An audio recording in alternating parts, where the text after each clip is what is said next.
Good evening. At this time, I'll call to order the meeting of the November 18th, 2013 meeting of the Rutherford County Regional Planning Commission. If you will stand with us, please. Commissioner Steve Sandler will lead us in our prayer and our pledge. Steve. Let us pray. Heavenly Father, we thank you for the many blessings you've given us and watching over us, guarding us this year and throughout our lives. And Father, we thank you for watching us on this commission, and that every efforts that we do here on the Planning Commission is to better our county and our citizens here in Rutherford County.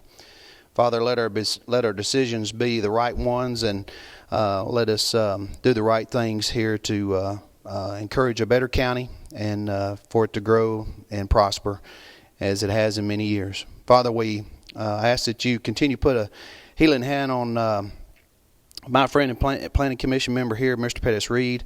We thank you for that and watching over him through his recuperation. Proud to have him here tonight. And Father, we ask that you continue watching over my wife, Tammy, and that you continue encouraging her and helping her through this cancer situation. And for the others that we don't know about, Father, continue putting your healing hand on them. These things we ask in our Father, Jesus Christ. Amen. Allegiance to the flag of the United States of America and to the republic for which it stands, one nation under God, indivisible, with liberty and justice for all. Thank you. Call the roll, if you would, Gail. Rhonda Allen. Jim Averwater. Veronica Buchanan. Will Jordan. Mike Cush. Craig Lynch. Chip Pinion. Pettis Reed. Steve Sandlin. Mike Vaught. Jeff Phillips. Present. We have quorum. This time we need to approve our September 23rd minutes, and I'll call on our Vice Chair, Craig Lynch. We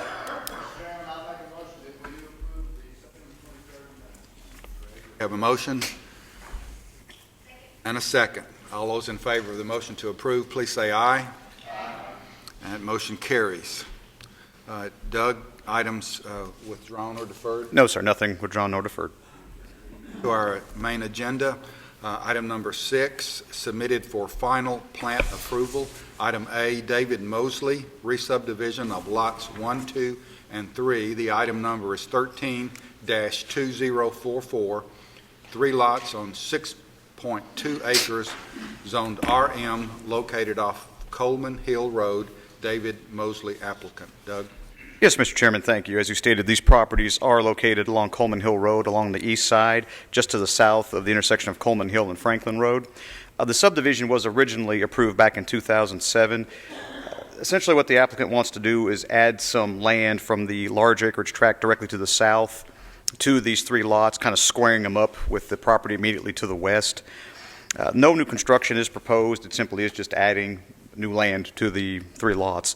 Waivers to the fire hydrant requirement, size of the easement, and size of the lots were granted, and some were granted in 2006, and I think one of them was granted in 2007. Really, the big reason this is coming before you tonight is because this is a 3-lot subdivision. Staff does not have the authority to grant approvals to anything more than 2 lots. So the comments that we made were relatively minor. They appear to have been addressed. So with that, I'll be happy to answer any questions you may have. Questions?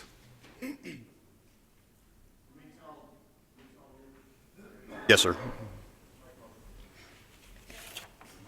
Second to approve. Any other discussion? All those in favor of the motion to approve, please say aye. Aye. Any opposition? That motion carries. Thank you. Item 7, submitted for site plan approval. Item A, Lewis Down Pool Sites. The item number is 13-3025. New construction of approximately 3,750 square feet of pool area, including the concrete deck, and 244 square feet for a pool house and bathrooms on 21,250 square feet, approximately 0.48 acres, zoned RM, located at 1024 Lewisdown Drive. D&M Excavating is the applicant. Doug? Yes, Mr. Chairman, thank you. As you explained, this property is located within the Lewisdown subdivision.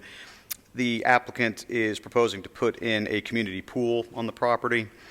The recreation facilities that serve residential developments are permitted as accessory uses to subdivisions in our zoning ordinance.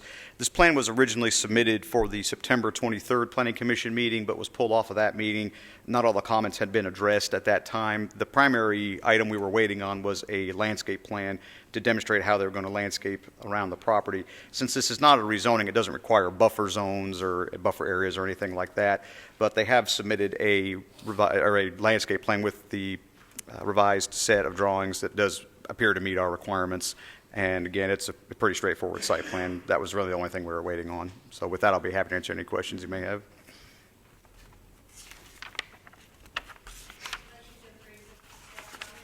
I'll second it.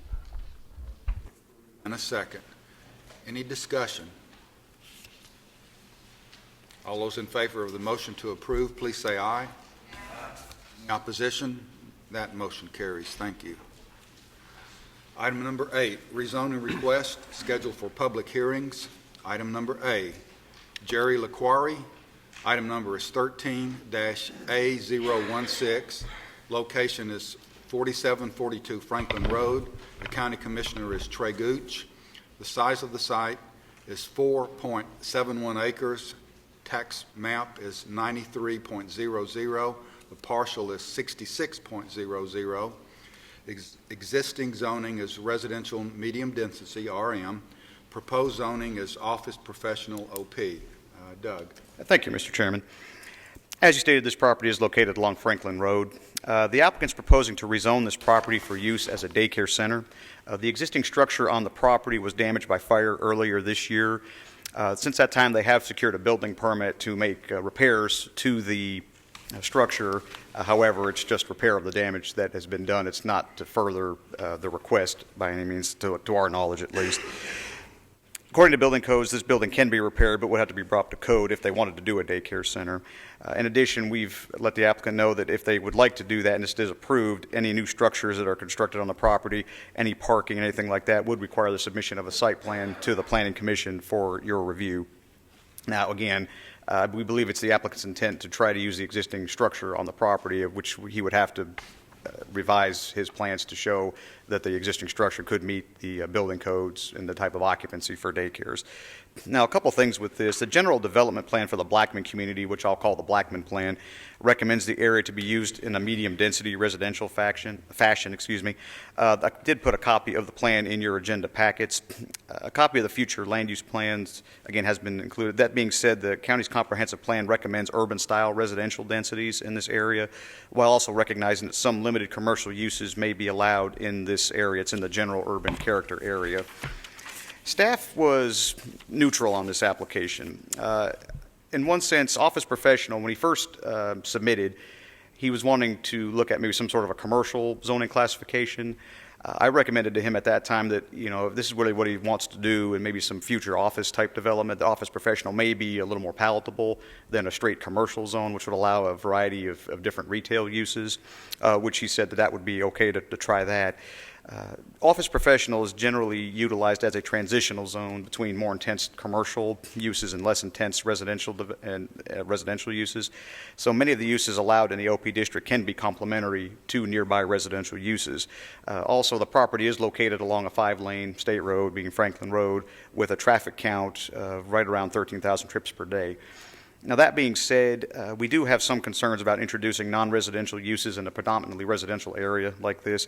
There are commercial uses within a half mile to the east. You don't see it necessarily on this picture that you have right here, but a little further to the east is the intersection of Rucker Lane, which is in the city limits of Murfreesboro, but there is a public shopping center there, and it's not too far, just a little further down the road from Fortress Boulevard and the variety of uses in that area. Staff would have a greater comfort level with this application if it were closer to the intersection of Rucker Lane, where that non-residential development does exist. So we don't normally take a neutral tone on many applications, but this was one of the ones where we could kind of see it either way. We didn't have a strong opinion one way or the other. I will say that on your tables there was a letter from one of the residents in the neighboring subdivision that you can see the letter on your table. It looks like this, by a Miss Joy Tolliver. There's at 102 West Clearview Drive that was in opposition to the development. So with that, I'll be happy to answer any questions that you may have. Doug, I see this property actually abuts the city limits of Murfreesboro. That's correct, yes, sir. What is that zoning on the property within the city, the adjacent property? Yes, sir. Right this through here, this is all zoned RS15, which is residential single-family, minimum lot size of 15,000 square feet. Mr. Lewis is here from the city. If I'm incorrect in that, he'll certainly let me know, and he's nodding his head yes. So, and if he's got other comments about specific about the zoning, he can make those too. I will say that these two, and I'll go through the slides here in just a minute. Can you see that arrow? Yeah, there we go. This is the subject property. These are duplex uses right through here, and single family up through this area here. Again, this is really just non-developed at this point. Predominantly, you've got single family here. It looks like there may be some duplexes right through here as well, just looking at this. The idea, this is looking directly across the street. This is looking back toward town. This is literally looking onto the property. This is the structure in question.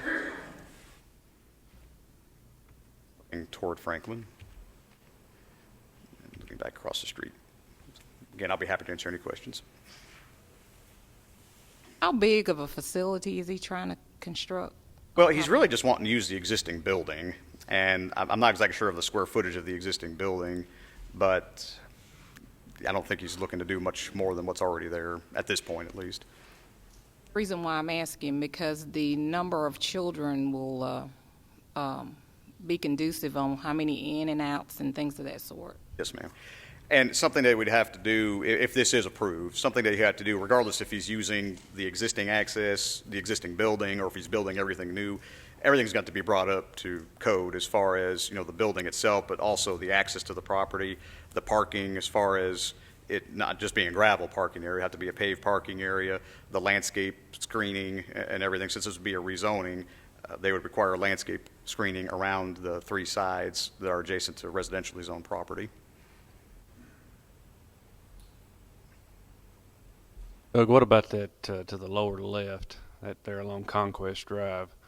What is that zone for? This right through here, I believe, and Mr. Lewis may have to help me with this, this is part of the city limits of Murfreesboro right through here, and I believe that's part of the Kingdom Ridge plan development, if I remember correctly. They've already built in the back side of that. Right. I didn't know what the front was, and it looked like it was intentionally left open. I didn't know if it was for. Yeah, and been that way. It's been that way for quite some time. That property's been zoned as a plan development for several years. Mr. Lewis may have a little more knowledge about what is proposed for the front off the top of my head. I'm not sure exactly. Doug, in the litter y'all's preparation there, it says that he really didn't want to zone all the property, but we are zoning all the property. I mean, have you had further conversations with that? Well, the first thing was, I think there were a couple things. I think they were looking to possibly just zone a portion of the property, kind of toward the front where the structure was, but they were also looking for a commercial type zone. That's when I recommended that, well, maybe an office zone would be better, but their application said, while they were really looking for the front of, really primarily the front, they were requesting the whole tract. At least that was what was on the application. So that's how we advertised it.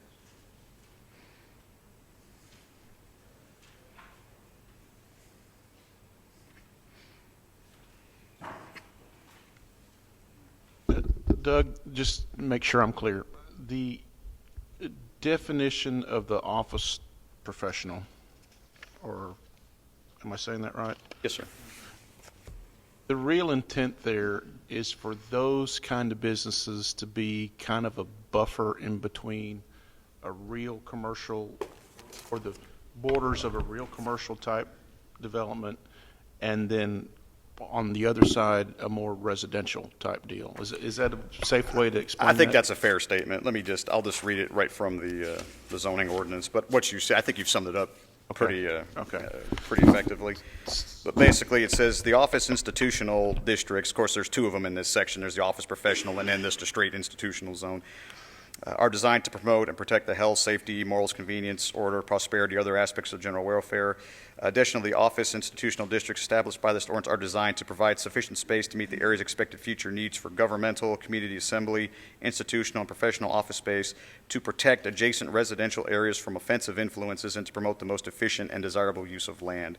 So I think, again, to sum up what you said, I think it's fairly accurate. And we typically, that's how office zones are typically viewed, as more of a transitional zone. There is no current office zoning or really no commercial zoning near this or adjacent to this particular. Not adjacent to it. From the county's perspective, it's pretty much surrounded by residential zoning. And of course, like again, this area here is in the city. The closest commercial zoning really is further to the east, right there at the intersection of Rucker Lane, which is all in the city right through there. But again, I think it's roughly about a half a mile, maybe not even quite that far. With me again, the applicant came to you with a different type of zoning request? They were looking for more of just a commercial type zone is what they were looking for. But that really didn't fit either. I'm sorry? That really didn't fit either.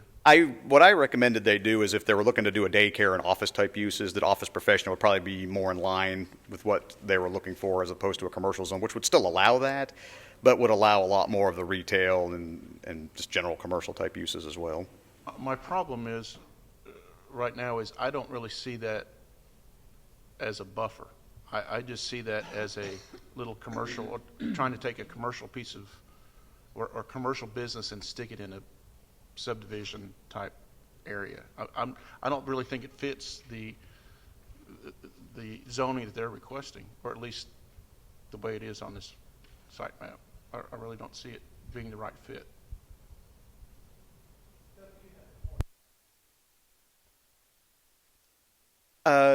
No, sir, I don't have that particular up there. Is it? I don't know how well it came through.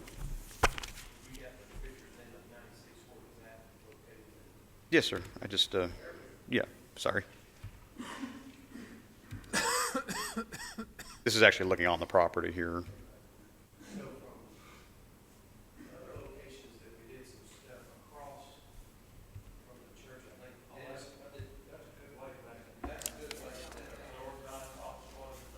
Oh, you're talking, yeah, that's, I don't know how far exact, but that's further to the east, yeah.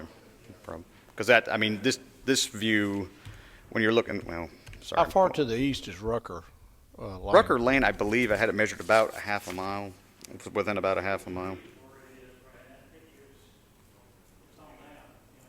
Yeah, and my staff comment, I said commercial uses are within a half a mile from the property, so it's about a half a mile from where we're looking at. And Rucker Lane, this is looking back toward town on this shot right here. And it's, you can, if you look hard, you can kind of make out the traffic light in the distance there. It looks like it's right about in there. That's the signal at Rucker Lane. Right. There it goes. Probably right about in here. It's probably hard to tell on there. It's kind of hard to see here, but it looks like it's right about, you can see it from right about there.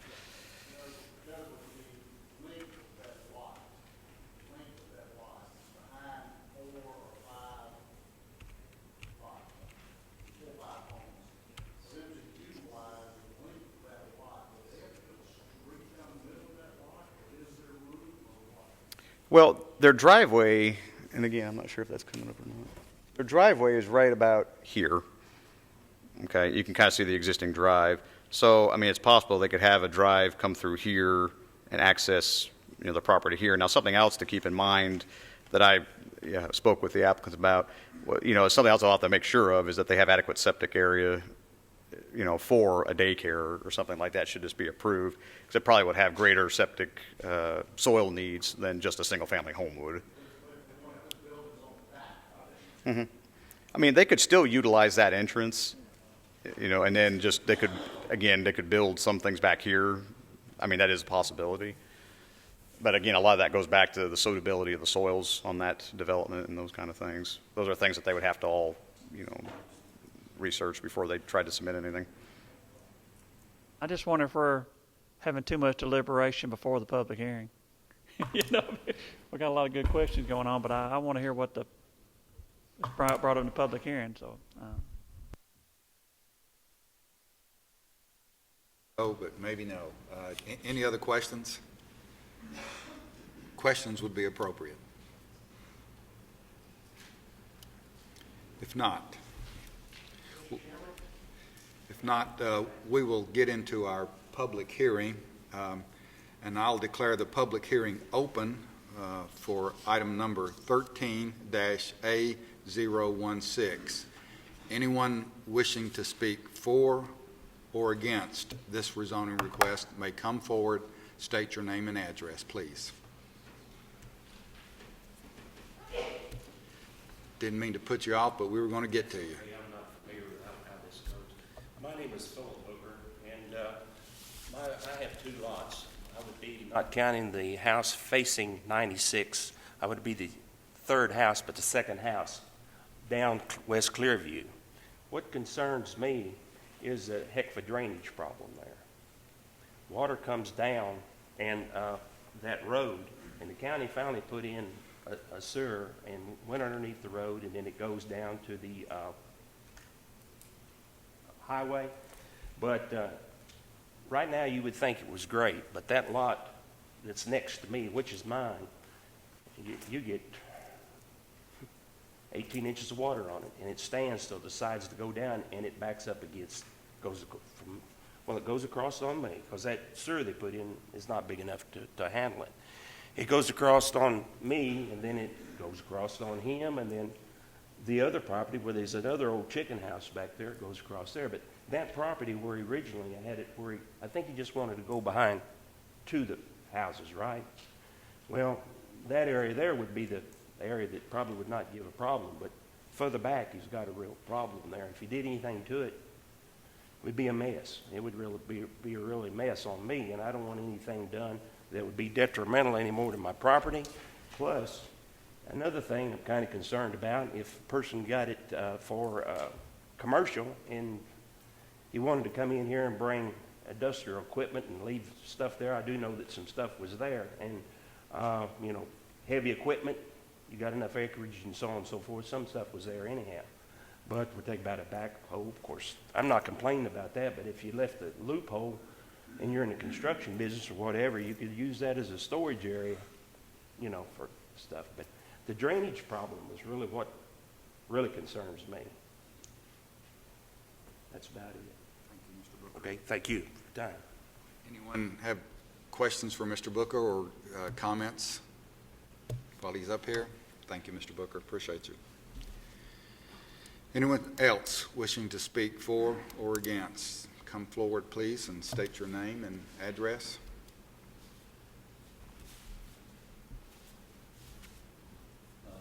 Brian Melton, and representing our family farm, which sits to the east, adjacent to the property that we're talking about, right there, and it bumps actually right up next to it and to the one right there and to the right there. And not really for or against, but have concerns, as the gentleman before me, about the drainage. It already is low, and water collects in the back there, right next to the property that they're wanting to, I guess, zone commercial. And I guess that's what we're concerned with. I mean, I don't think it would be a bad thing, it being zone commercial. It probably would help the value of land around there, but we just want to make sure if it does, that it would be looked at to alleviate the drainage problem, moving forward with that, so it doesn't create like he said, a bad problem down the road, because it's already, an issue. So, thank you. Mr. Milton.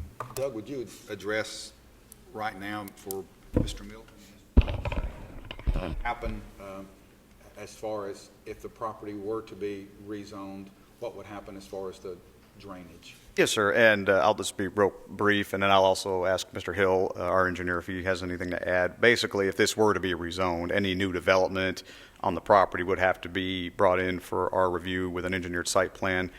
We would look at the drainage issues on the property, specifically, what's going on with the property, how the water is ponding on there, what could be done. There are things as far as stormwater quantity and quality that do need to be looked at, but I'll turn it over to Mr. Hill to give a more thorough explanation of that.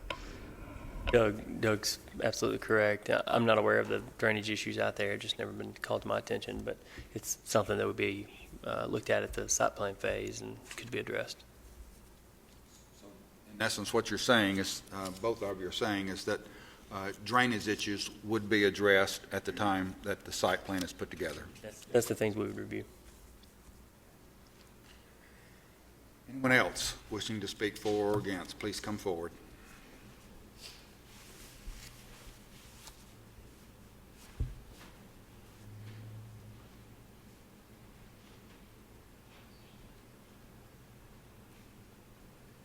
Hi, I'm actually Jerry LaQuire. I'm the applicant, and don't really know much of how these things work. However, I'll publicize my ignorance a little bit. There are a couple of questions that were asked. The daycare that's actually looking at potentially doing something if this winds up getting approved, only looking at using the original house that's on there, bringing it up to ADA codes. They're looking at 20 kid, 25 maximum. They've already gone through the process. Prior to talking with anybody here, we went ahead and made sure that there were other questions that were answered on the front end as far as the septic and the soils and that type of thing.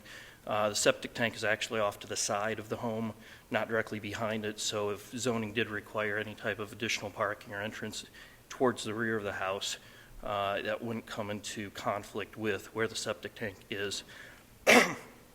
And just across the board, I lived there for 8 or 9 years, give or take.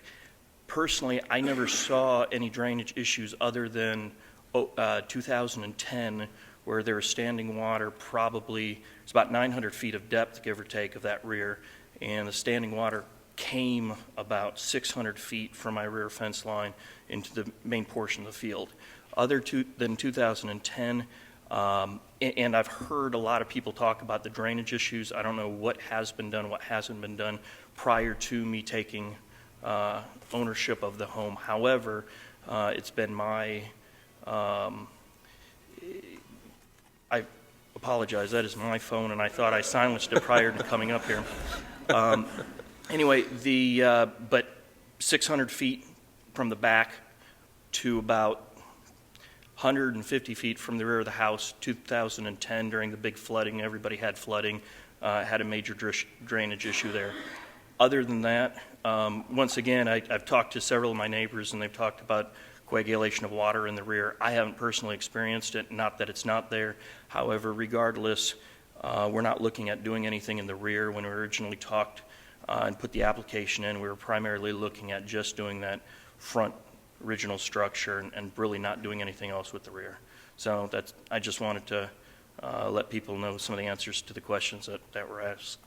So that's all.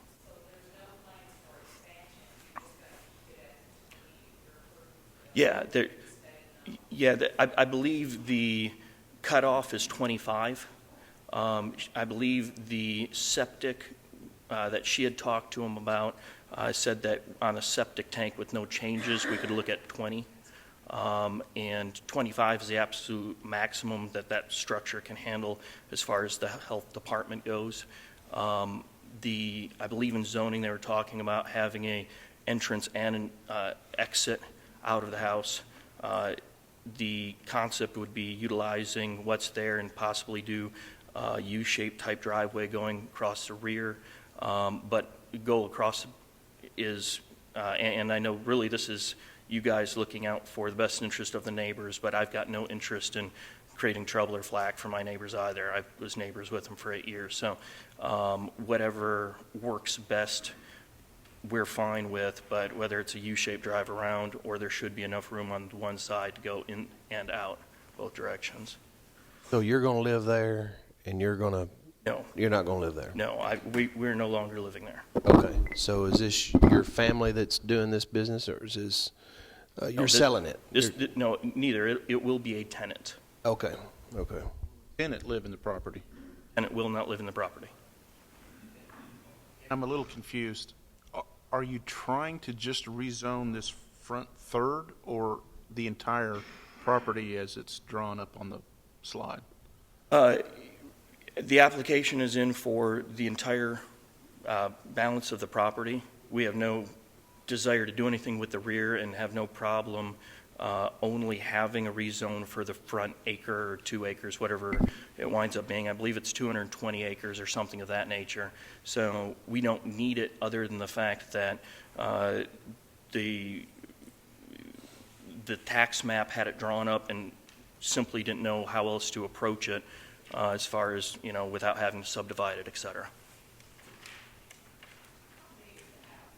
The house is right at 2,000 square feet, give or take. It may be, and that's approximate. It may be up to 2,400 square foot. I haven't measured it exactly to know, so I apologize for not knowing that off the top of my head.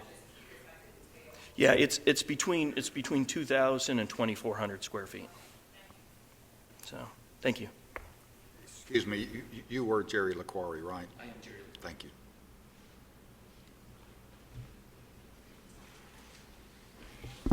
Doug, can we assign 2 different zoning classifications on a single piece of property like that?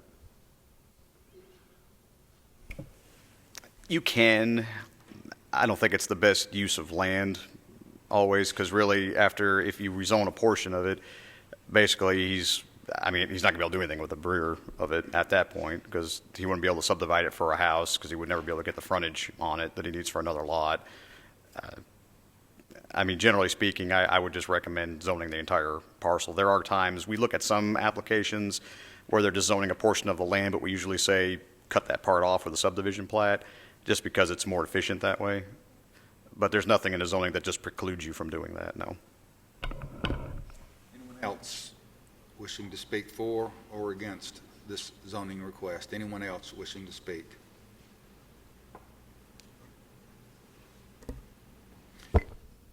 No one come forward. I'll declare the public hearing closed, and now we're open for comments. I don't have a problem with a daycare going in a house. I feel for the gentleman. He's got a house that's been burned up. It's right there on a 5-lane road. What do you do with the structure? Do you want to put money in it to live in it again or whatever? But once we zone this, it's zoned. Within 2 or 3 years now, somebody buys a property and every bit of it's zoned off as general, and that beside of it's still residential. It's not a buffer if it's just a piece of commercially zoned property out there by itself. I wouldn't be surprised if someday this wouldn't be a good buffer if commercial was to be next door, but I'm just very uncomfortable zoning this. I wish we still had our old conditional use permits. We could let them do that for this one exact use, but once it's zoned, the horse is out of the barn. There's no cat's out of the bag. There's no getting it back, and we've set a precedence in that neighborhood, and all of a sudden everybody down there wants to start selling their houses for whatever, and the development hasn't gotten there. But the ones we did before were way up there across from the Baptist church, and the road had really massacred their yards anyway. They were sitting right on the sidewalk, and so personally I feel for the gentleman, but I've got a bit of a problem zoning this commercial right there.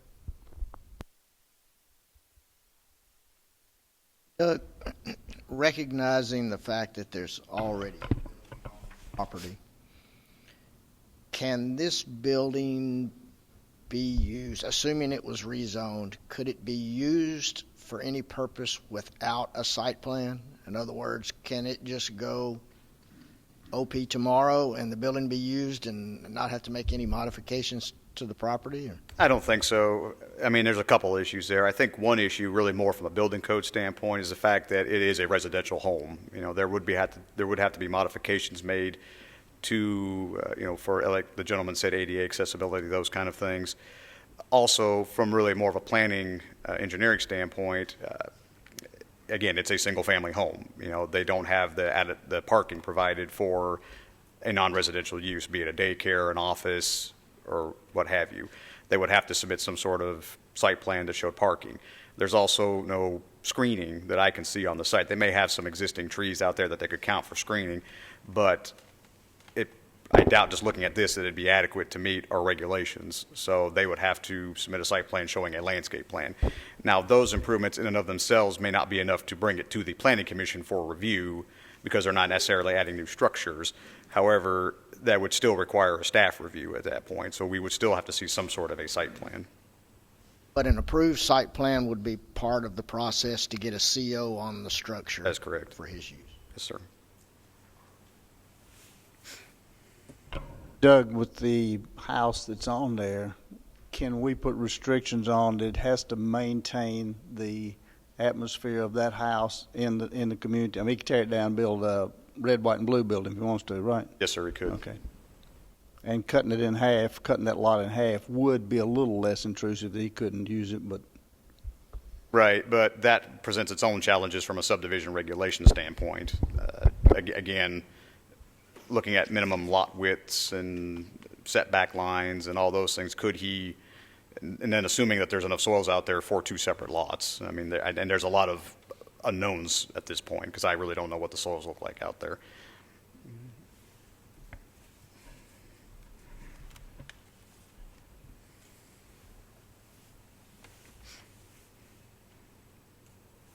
Other questions?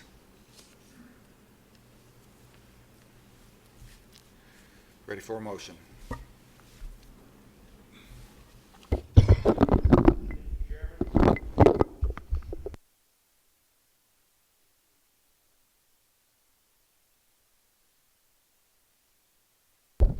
I want to make a motion to deny. Aye. Yes, sir. Second. Other comments?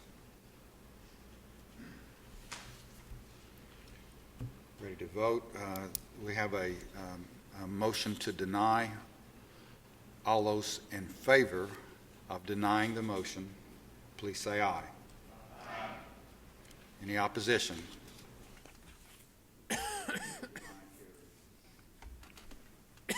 This will go before the full county commission on December 12th. That's a Thursday evening at 6 p.m.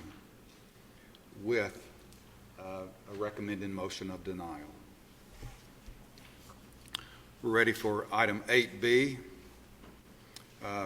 This is also a rezoning request with a public hearing. D.R. Horton, represented by Thomas Steffen. The item number is 13-A017. Location 4102 Shelbyville Highway. County Commissioner is Gary Farley. Size of the site is approximately 130.74 acres. Requested for rezoning. The total site is approximately 210 acres. Tax map is 136.00, parcels 69.01, 69.06, and 75.00. Existing zoning is residential medium density, RM. Proposed zoning is planned unit development, PUD. Doug. Yes, Mr. Chairman, thank you. As you stated, these properties are located along Shelbyville Highway, US 231. As just as a way of some background, the Davenport Station subdivision plan development was originally approved back in August of 2007. The original development was to consist of 353 single-family dwellings, 132 townhome dwellings, and 10 commercial lots. A preliminary plat was approved by the Planning Commission in September of 2007, and it was really more for the northern part of the properties that you're looking at there on the screen. Two final plats were also approved by the Planning Commission in July of 2008. Those would be for phases 1 and 2. While the plats have been approved, no construction has ever taken place on the property. Plat approvals have received extensions since that time. Most recently, you probably recall at the October 28th, 2013 meeting, which was just a couple of weeks ago. The development has recently been purchased by the applicant who wishes to make changes to the original approval outside of Section 1, which we stated just a moment ago has already been approved by plat. The primary change is to remove 92 townhome units and replace them with single-family units. The revised numbers, and you should have a copy of the pattern book on your tables, show that there's a reduction actually in the total number of units of 44 from the original approval that was done back in 2007. Residential density is increasing slightly, but just very slightly, as you can see from the staff comments and also from the pattern book. One of the conditions of approval when this was originally approved back in 2007, was a traffic signal. It needed to be installed at the intersection of Rucker Lane and Shelbyville Highway within 3 years from the approval of the development. I'm going to let Mr. Hill speak to that here in just a moment. As you can see, the pattern book shows access to the subdivision from Shelbyville Highway in 3 different locations. The intersection at Shelbyville Highway and Rucker Lane is pretty much the primary entrance that you'll see there. The applicants are not proposing any additional buffering to adjacent property since the majority of the development is for single-family purposes. Of course, any commercial development that they ever do on the property, which have already been approved, would be subject to the standards in the zoning ordinance regarding performance standards, noise, dust, those kind of things. Really, from staff standpoint, again, really most of what they're proposing here is unchanged. The only significant changes are the removal of the townhome units. I'm going to bring up that portion of the concept plan here in just a moment for your review. But before I turn over to Mr. Hill, I'm just going to go ahead and just run through just a few pictures of the site. This is looking south down Shelbyville Highway. It's looking across, that's Rucker Lane. I'm standing pretty much at the intersection of Rucker Lane and Rucker Road and Shelbyville Highway. Looking back up toward the north, you kind of see the county's quarry in the background there. This is looking on the property. You can see it's just pretty much a vacant use at this point. The gate right there. Okay, just.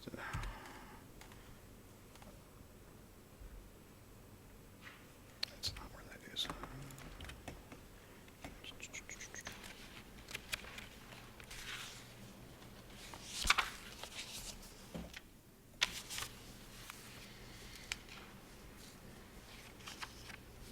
Master plan of the development right here. Turn this off. Can everybody see that okay, or do I need to make it full screen? Okay. This is on page 2 of the book that you have on your table. And with that, I'll turn this over to Mr. Hill for discussion on the traffic signal and traffic improvements in the area. As we talked a couple weeks ago, the only outstanding issues that engineering had on this development was to kind of tie up the traffic in the original agreement that was made back in 2007. Let me give you a brief overview. There's 3 entrances. You have Oak Meadows Drive here, Rucker Road, which is existing a 3-way intersection, and they're looking to, from what I understand, this is to be kind of their main entrance there, Rucker Road. And then there's this new entrance here, which is at a median cut here on 231. Of course, 231 here is 4-lane divided highway. The original plan was at Rucker Road for the developer to put in a traffic signal there. And the original minutes from 2007 said that needed to happen in 3 years. Well, that's been 6 years ago. And they haven't started, and that's okay. That being said, going back through and looking at this, I don't know that if you guys approve this section today, I think we need to change probably the criteria on the requirement for the light. I don't know that a time frame is maybe the best option. I was thinking maybe set that light requirement to be with the extension of Rucker Road. So when they actually build this portion of the road right here, that's when they install the light. Until then, I don't see that it's needed because of the development. My suggestion would be that we bind the light, starting with section 1, to prevent them from building everything else around it, and to make sure that we have a surety that they will put the light in. On a side note, this has nothing to do with approval tonight, but this curb cut here, I have pretty big concern of I live out that way, and I know what the traffic does in the mornings, and Christiana Middle School is about 1.5 miles south of there, and there's going to be a lot of traffic coming north of there, as is now. And 2 cars get in that curb cut now, and the third one's not going to have anywhere to go. And so 55, 60 miles an hour, that's not a good situation. So I would recommend that they put a turn lane in there, a left-hand turn lane, to access the development from the south, and I think TDOT's going to require that. That has nothing to do with tonight's approval, but I just wanted to make you guys aware of kind of what we're looking at on the previous section. But I would recommend the bond, and also that we make the light contingent upon them extending Rucker Road there, and make that the requirement for the traffic installation.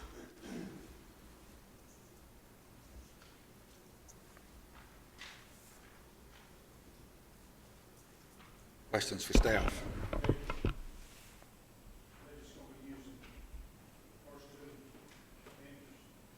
The developers has indicated to me, and Jamie may be able to clarify, this would be phase one. We'll come off there at the median cut. They're going to start there. The intent is to, phase one is, it's shown in your map. It's kind of hard to see up here, but it follows this route and goes back to the step system. Of course, they have to do the step system first, and so that's the quickest route to get in there. So there's 66 lots in that first phase, and from what I understand, that's something that they're wanting to come on board this spring. So we know there's going to be 66 lots there. That kind of goes back to what I was talking about, the left-hand turn lane. Section 2, I'm not certain which phase they're going to do. I don't know if that's going to come off of Oak Meadow or if that's going to be down toward Rucker Road. I'm not sure, and I don't know if they've decided yet or not. Section 2 is you saying is their main entrance. Where the light's going to be, right? I don't know. Jamie may be able to clarify. I don't know that they've told exactly what Section 2. We know what Section 1 is going to be, but I'm not certain what Section 2 will be. And Mr. Reed may be able to clarify that.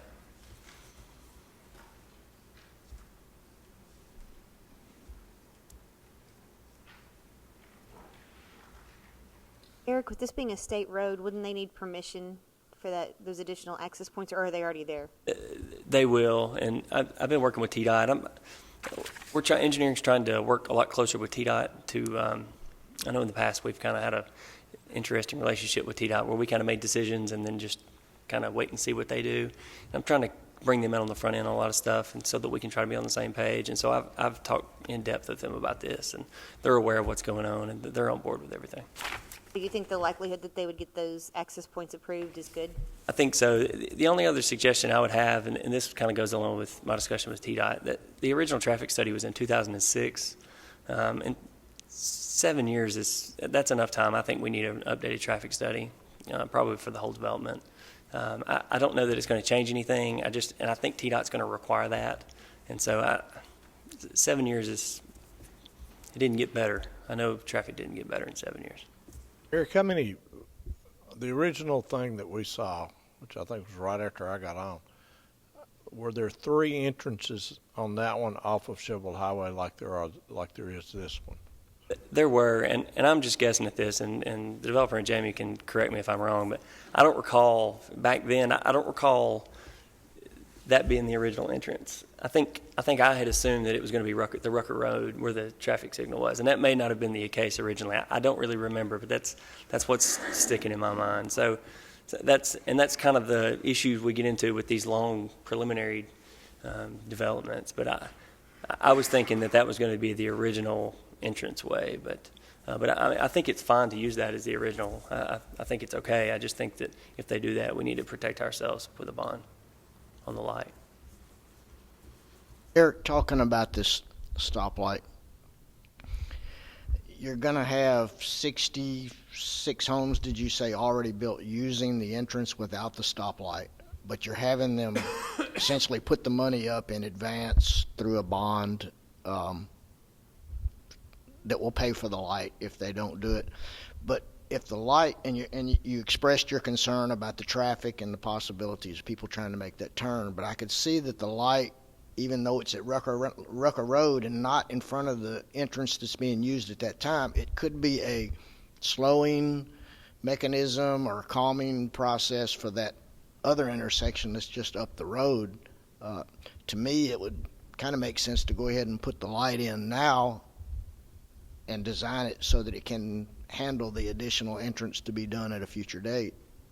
And I think that's at your guys' discretion if you want to do that. I don't think it would hurt anything at all. I knew the original plan was to defer it for some time until for 3 years, and I was just kind of giving you another option. But I think you guys, that's at your discretion.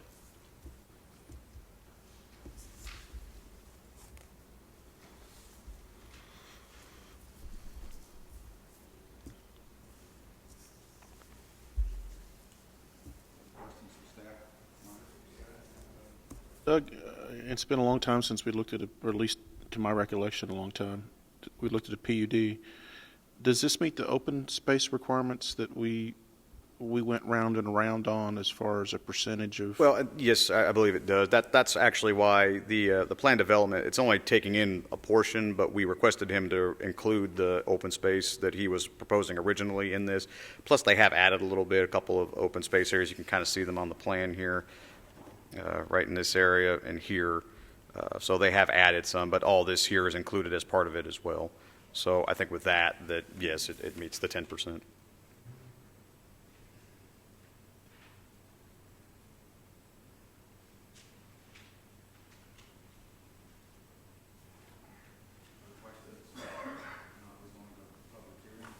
I have another question for Eric.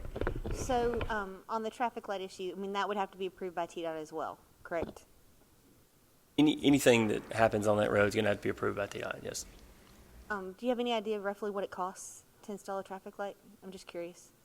Exact numbers, I don't know. I don't know, because there's also, they're going to have to build a left-hand turn lane at that intersection also, because there's not one existing.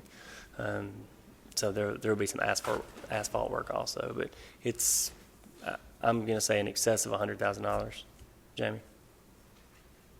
So if we had them bond that, explain to me how, I understand if they were to put the money in escrow, but explain to me how the bond would work.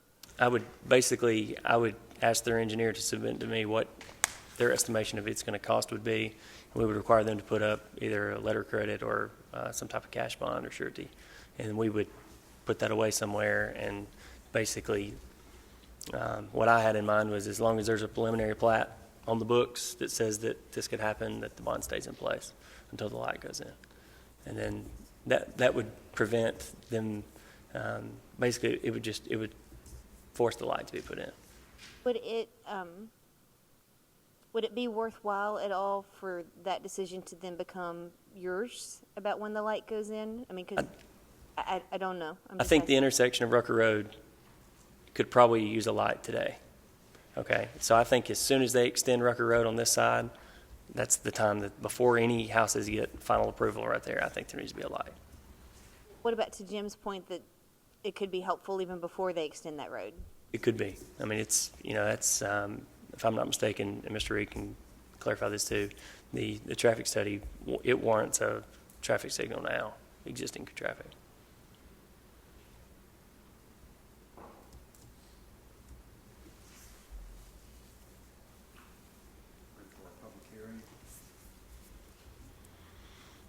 This time, I'll declare the public hearing open for item number 13-A017. Anyone will have the opportunity to speak, but we'll hear from the applicant first. Jamie, you representing the applicant?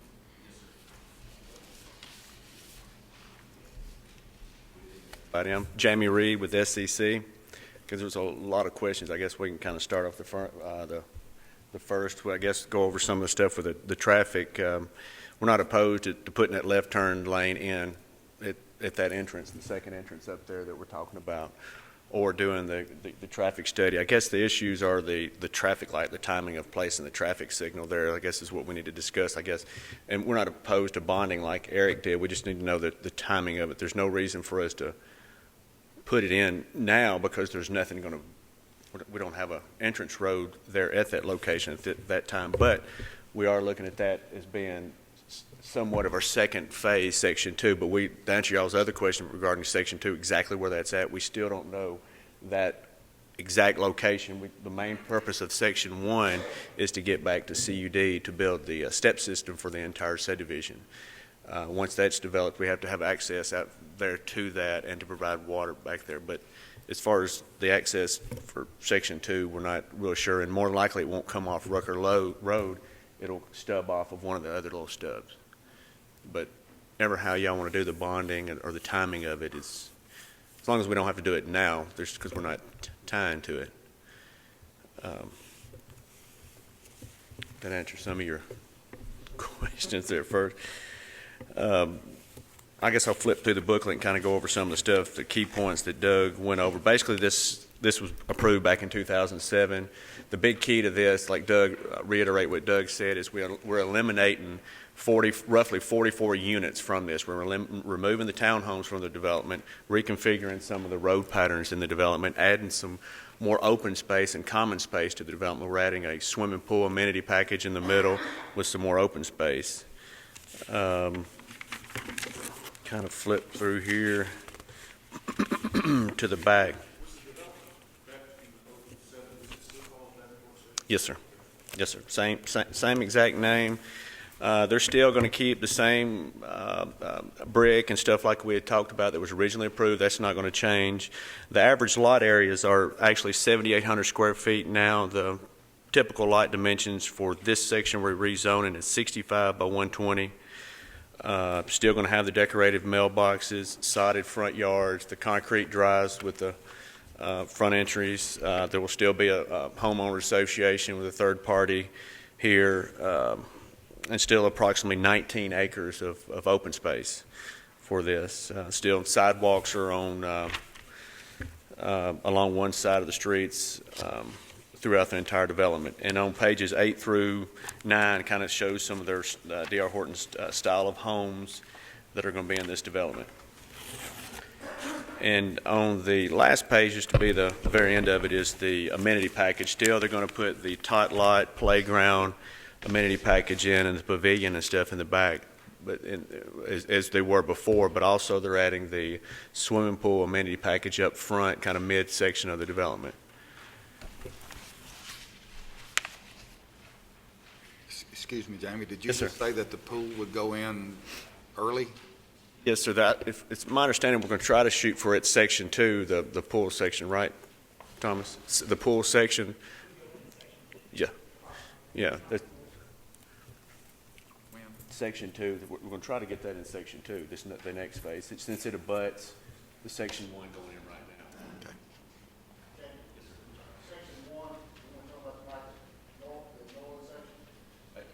Yes, sir. Basically, yeah, I'm sorry, Jamie. Basically, the orange on the map right here, this is all still part of the original plan development approval right through here. Section 1 kind of comes up through here. I don't know if that's, yeah, it is. Comes up through here, I guess, then down and then over right here, right? Yes, sir. Okay. So, Those are not part of this. They're not the rezoning, no, sir. It's part of the development, but not part of this rezoning. Everything is on this side of the south of that. That entrance, is that little swag, or a little low spot coming off the parking lot there, across from the car lot? Is that where the entrance is? Oh goodness, let me look at the aerial. Right there. It's, yeah, sir. It's close it's to just it. past Yeah, that yeah, low just area. right past it. Mm-hmm. Greg, if you look on your plan, that swags between those first 2 commercial lots. You can see that stream that goes through there.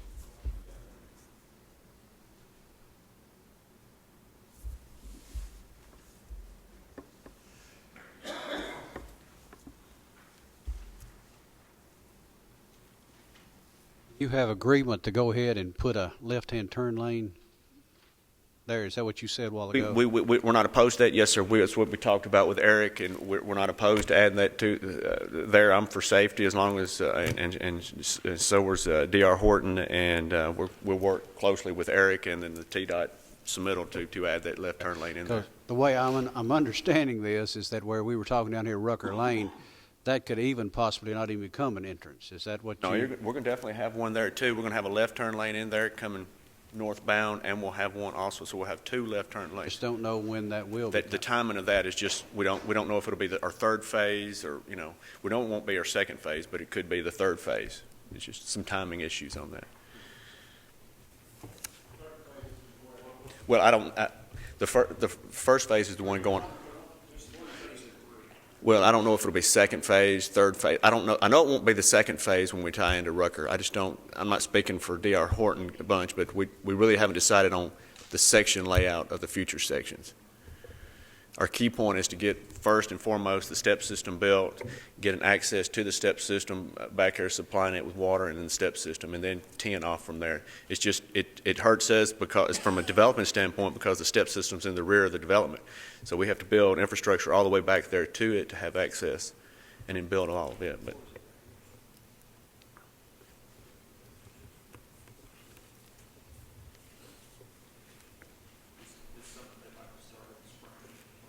Yes, sir. They're proceeding with Section 1 regardless how this, I mean, it's approved still, and they're going to start sometime in the spring.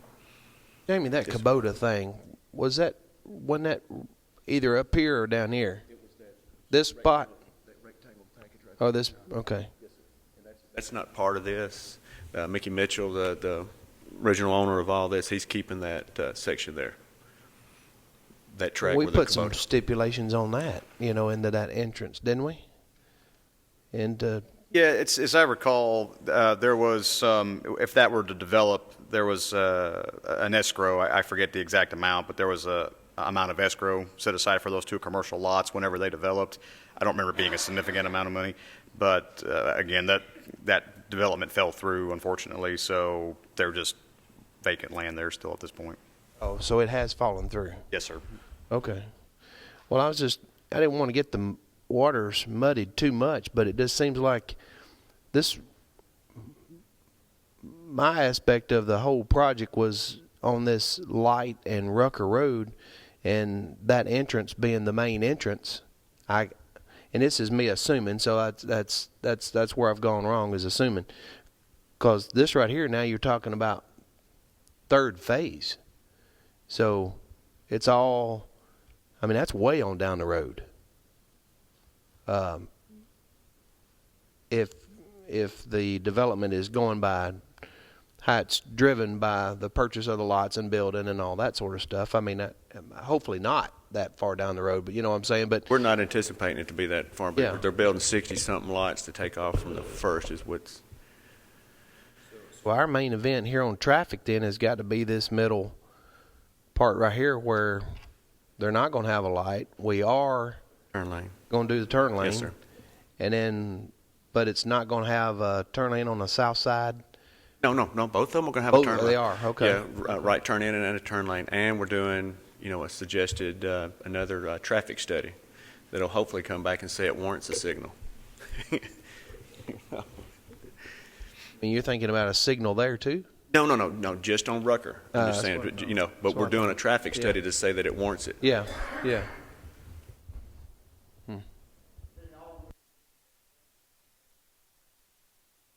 And the yellow, just the yellow. Yes, sir, just the yellow. The remaining other stuff on it is nothing. It's being built as is and as per the old zoning stuff. I remember a lot of our conversation had to do with that commercial out front. Because, they're 2 5-acre tracts, if I remember correctly, or well, or what we were talking about before, that was this down here. I think that's about right. That was going to be a huge driver in that extension of Rucker Road. How much traffic? If it's something that generates very little traffic, but if it's something that generates a lot of traffic, then that was a main driver. In my recall, for the traffic signal was that commercial right there, and now we've got them separated out, and we're looking at this, but that commercial is still a huge piece of this puzzle we don't have in front of us tonight. Actually, the portion that D.R. Horton has bought, they've eliminated the commercial too in the middle. If you remember, there was commercial. It was commercial all the way down. Yeah, correct. Yes, sir. So we're going to have less commercial traffic, which depending on what it is that gets built there, this could be better or worse. But we're looking at part of the puzzle here, because if that commercial lot sits there for 5 more years and doesn't get built, the traffic light may not be warranted for some point in time. But if you put a convenience market or something in there that gets hundreds and hundreds of trips a day, we need a traffic light right now. So.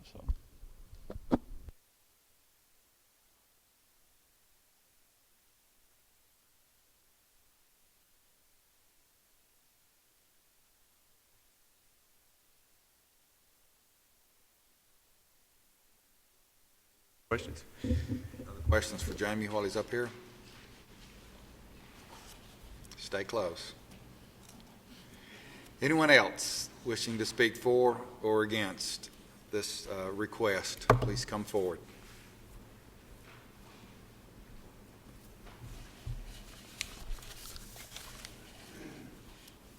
My name's Carter Woodruff, 2633 Deer Path, but on the farm to the immediate south of Davenport Station, 362 Crescent Road's the actual address on it.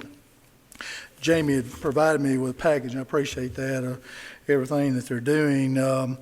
Just some thoughts. really it hadn't, the property that's in the yellow, it's talking about the 62.07 acres. Essentially, the way I'm understanding is just changing to single family versus where it had a mix of single family and townhouse and that sort of thing. I don't know that, you know, keeping the same standards, I don't have a big problem with that. As before, and I think everything was, Doug was agreed upon, the drainage would be taken back towards Stones River, right at the back of the property, kind of where that development line breaks, where the brown line is there in the middle.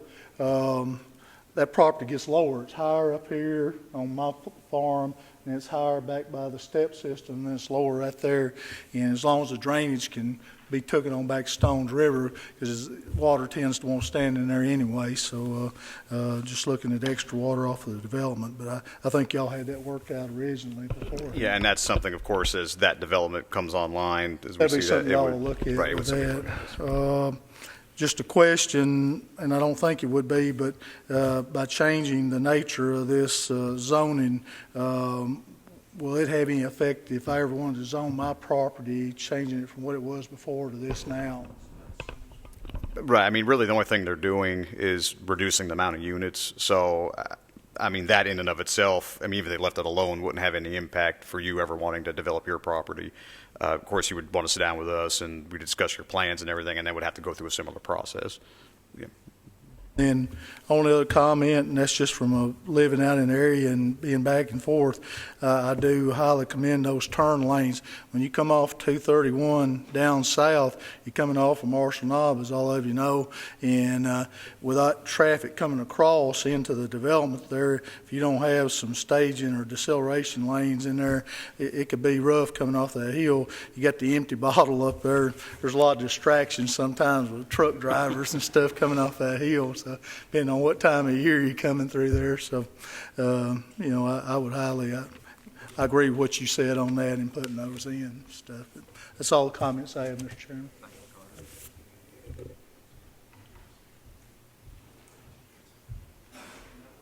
Anyone else?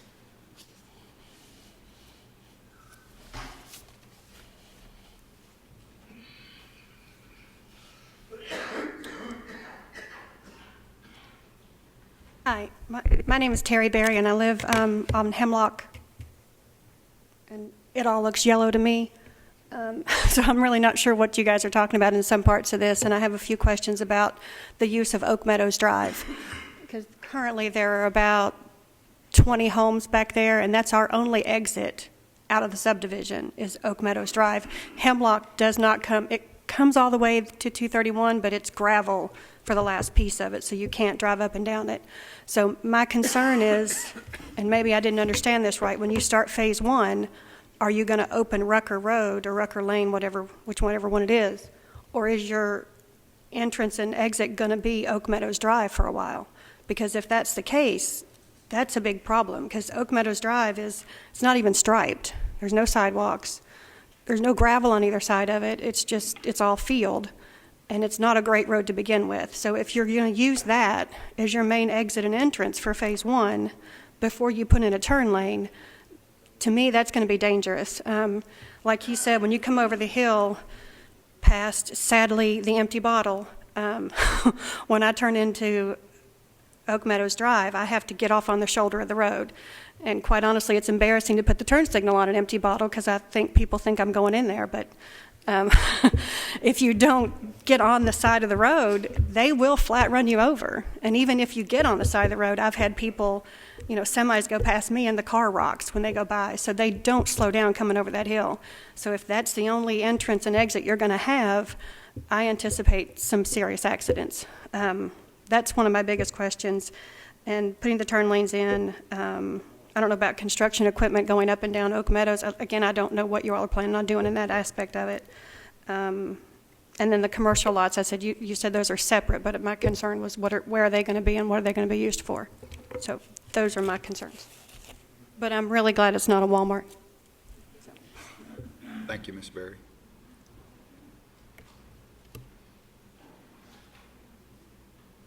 Doug, is the main entrance proposed to be the one down, or is it going to be Oak Meadows? My understanding, and I'm just trying to recall the plats that we've seen, and Jamie will correct me if I'm wrong. I think he's showing this to the lady that just spoke. Yeah, this is actually the entrance for Phase 1. As I remember the plat, they're not extending this part up here at this point. It's just this is the actual access point. Jamie, that is correct? Okay, they're not. That is correct. So. If you look at the map, the boundaries that are on the map, the Oak Meadows is not even on their side of the property. Right, this is Oak Meadows right here. Yeah, they don't. Davenport has nothing to do with that. Right now, at some point, you can see that they're proposing to tie in these roads to that. So at some point, there'll have to be some modifications made to this intersection, make it a more appropriate, because you can see it just kind of turns right through here. Now, eventually, when that connection is made and when the connection to Rucker is made, that'll even give the people up here in the subdivision where Ms. Berry lives down, that'll give them an opportunity to come down through here over to Rucker to get a light, should they desire to do that. That'll actually give them access to that traffic light. Now, that won't be day one, but over time, that will eventually be the case. But for the first section, they are looking at this as being the primary access into the property, not Oak Meadows up here. So Doug, are you saying that that's going to be the road that when those lots sell that the homeowners will use as well as the construction entrance? Or is there going to be a separate construction entrance? There will be a separate construction entrance. We would be either that or we would make them bond Oak Meadows Road. It will not be Oak Meadow? We will, if it is Oak Meadows, we'll have it bonded. We monitor that very closely. Anyone else wishing to speak?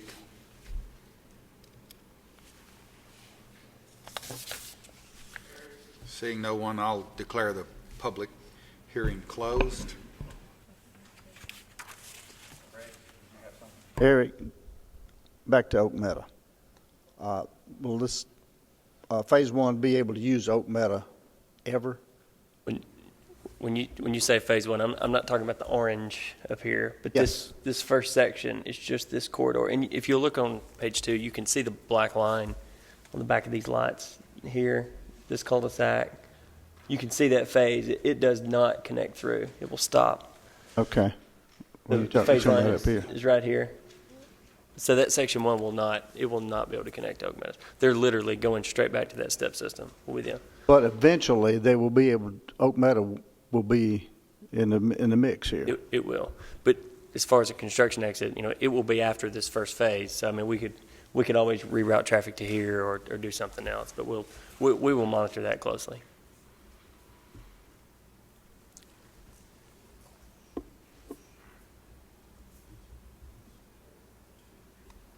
Questions?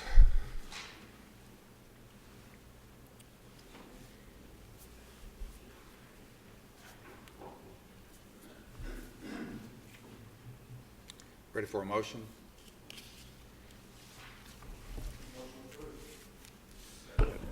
Can we have a little clarification as to what's being approved as far as the traffic improvements and things that Mr. Hill was discussing?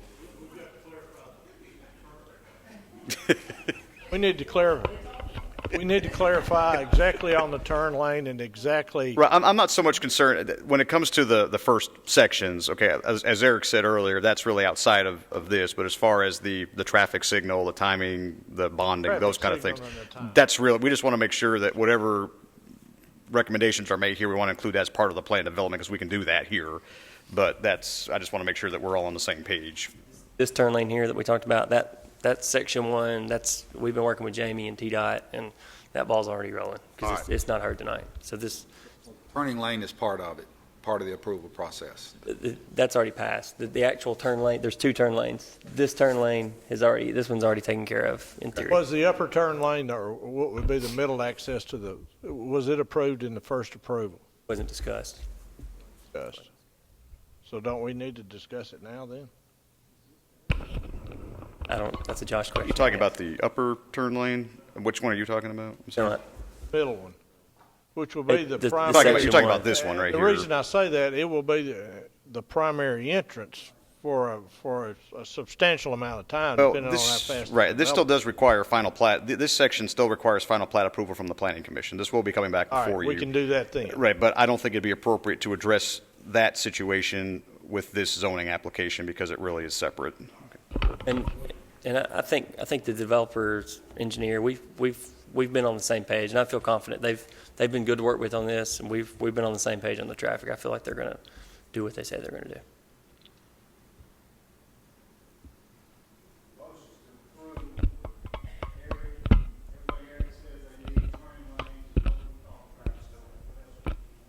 Bond. I mean, it was just really the traffic. Everything else is in the pattern book is fine. It was just, we wanted to be clear on that so we knew going forward what was being recommended.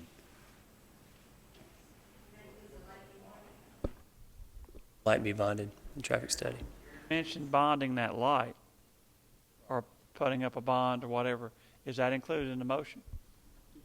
Tell us. Pardon? I think so, because the actual light, I mean, it's for the entire development, but the section we're looking at is the section that has Rucker Road in it, which I think should be the trigger for the light when we actually extend Rucker Road. But I would suggest that we bond the light until that happens and make that bond approval before Section 1, before they start anything. And Jamie's breaking his arm. I would like to know what Mr. Reed's jumping about, if we could. Jamie, do you have something you want to say? You come forward.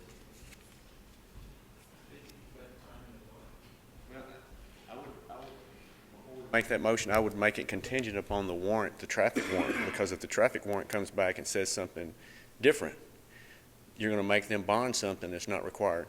So I just want to make sure that's clear too. So make the motion, I would suggest make the motion to approve it. If the traffic warrant comes back, says it's required, we'll do that. I just want to make sure we come back with something that, and then we're stuck with a bond requirement that a traffic warrant that says no. You know what I mean? But I would say that I would not feel comfortable opening that side of Rucker Road up without a light. Yeah, I'm just saying, yeah, but the bonding. And is the light as the PRD stands now, is the light in there? It was in the original approval. It's been there it's been there actually for 6 years. Yeah, it was a requirement in the original approval of the whole development, but the requirement was that it be installed 3 years after the county commission approval. Now, nothing ever happened with the development, so that's why it was never there. It didn't make sense for them to install it when no building had ever taken place. It was required based on the original traffic report. So just to make sure I'm clear, we're all in agreement that Rucker needs a light. Correct. I'm not saying. I think what you're saying is, don't require the bond until TDOT or the new traffic count comes and back. TDOT formally and says in black and white that. And then we'll do it. We're not opposed to it. I'm definitely. I mean, Eric's on the same page. We definitely want to signal the time. It's buying you time. Yeah. Of course, whatever goes on that commercial lot could be the driver for that light. I think it's going to warrant it. We've got two big commercial tracks right there, and that could dictate a light or not all in itself. And the only reason I brought it up, the light appears to be in now. I don't want, whoever's building this, D.R. Horton, if they decide to sell it and we don't have the light in there, I don't want us not to have the light in. That would be, I like bonds, because in that case, they sell it. They can either, D.R. Horton could leave their bond with us, or more than likely they're going to get whoever buys it to give us a bond in place of that. And so that's the county surety that we don't, the 3-year thing that we had, that's kind of vague. And so if they build this thing out in 3 years, we're without a light, or if they don't build anything and we don't really need a light. So that's the reason I think I like a more performance standard. I'm still, not clear on what the timing of this light is going to be. I mean, I follow what you're saying, but without either a time frame or, you say when Rucker Lane is built, but how about they never build that last little phase right there that's in front of it? The economy just goes south, and the whole subdivision is built but that one little street, and we still don't get a stoplight because they haven't built the Rucker Lane attachment yet. I mean, I need a little bit more clarity about when this light's going to happen. Before it was 3 years, at least we had something. Now we're going to be worse off than what we had before. We're just leaving it open-ended, aren't we? And you're right. I don't know. I mean, you guys could go back with the time frame if you'd like to. Well, in their plan book on page 11, the first paragraph and the last sentence says, the timing of the installation shall be coordinating with the Rutherford County Engineering and Planning Department prior to installation. So if they've already said in their plan book they're willing to coordinate the timing with you, and that's why I said initially, do you need to be the trigger for when the light goes in? How do we need to word that? So they can wait till the state report comes back, buys them Right. a few weeks, however long that takes, but we get the bond. If maybe it would be more appropriate to put a bond and just put it at the county engineer's discretion. I'll work with the engineer and we'll look at it, and we can do our own traffic study if we need to. If we get to a point in time, let's say 5 years from now, and we're concerned about it, and our engineering department could do a traffic study, and we could determine if it warrants it ourselves. And like I said, we're also working with TDOT a lot closer now, and TDOT's they've been a lot better to help us and assist in things like this. I don't feel like we're on our own like we were years ago. Greg, I'm sorry. Bonded.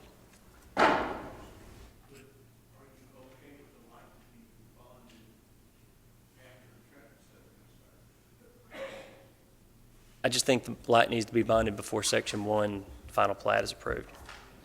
We put that at the beginning of the development, so that way there's no way to kind of prevent, like what Jim talked about, us getting 3 phases in and then them selling it and a new developer standing up here and talking us out of it.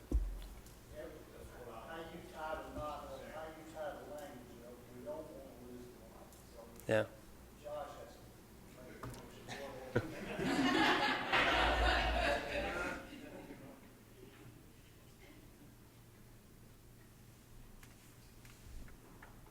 Motion, Gail.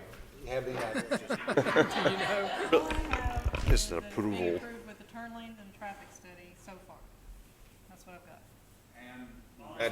Added the bonding of the traffic light. Right. Correct.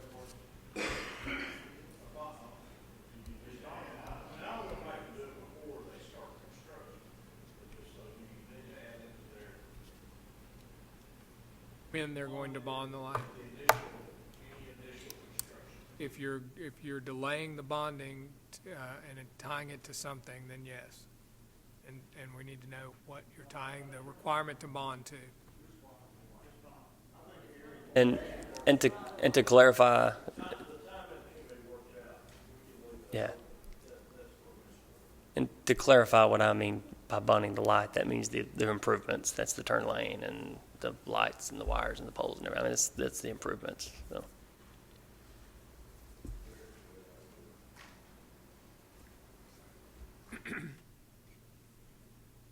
Got a motion?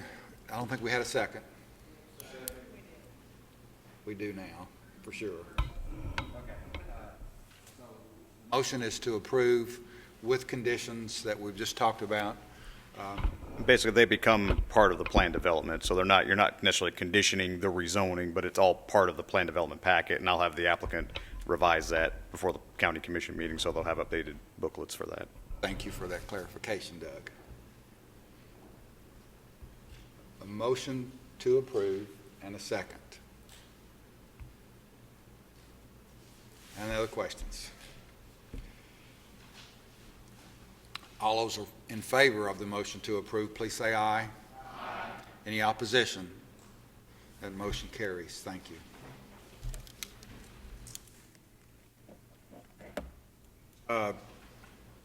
Our next meeting is scheduled for December the 9th, 6 p.m., and we'll only have one meeting in December as well, and that'll be, once again, December the 9th, 6 p.m. right here. Want to have a dinner this year, guys?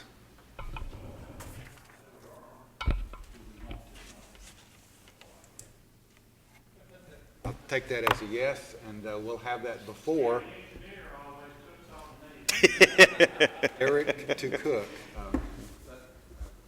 Have that dinner before our December 9th meeting. Gail will send out a little reminder for you to send back to her as to what you want to bring. Okay. Sound all right, Gail? You can do that?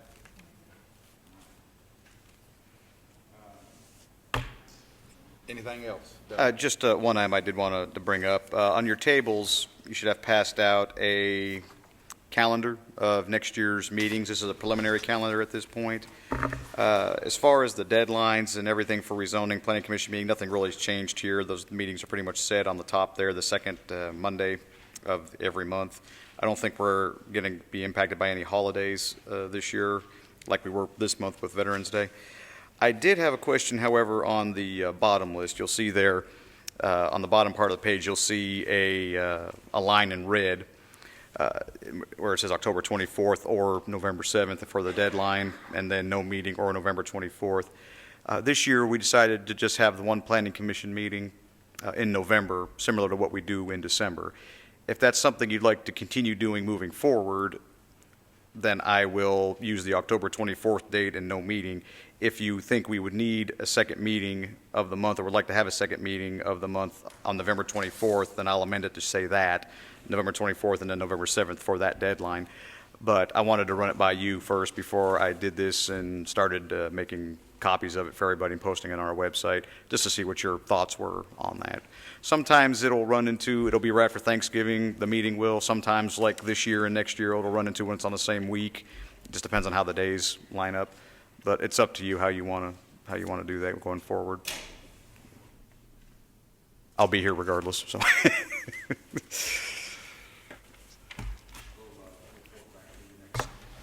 Next meeting, is that with a recommendation? Is that meeting, Monday night meeting, also on Thanksgiving week of next year? I believe it is. It seems like I looked at that when I was doing this calendar, and it looks like that would fall on the same week, kind of like this year did. Yes, sir. My suggestion would be let's do it like we did this year, if that's possible, and stay away from those holiday weeks, Thanksgiving and Christmas week both, okay? Can certainly do that. And I'll make the changes, and then we'll start mass producing this for everyone. That's all I have. Anything else?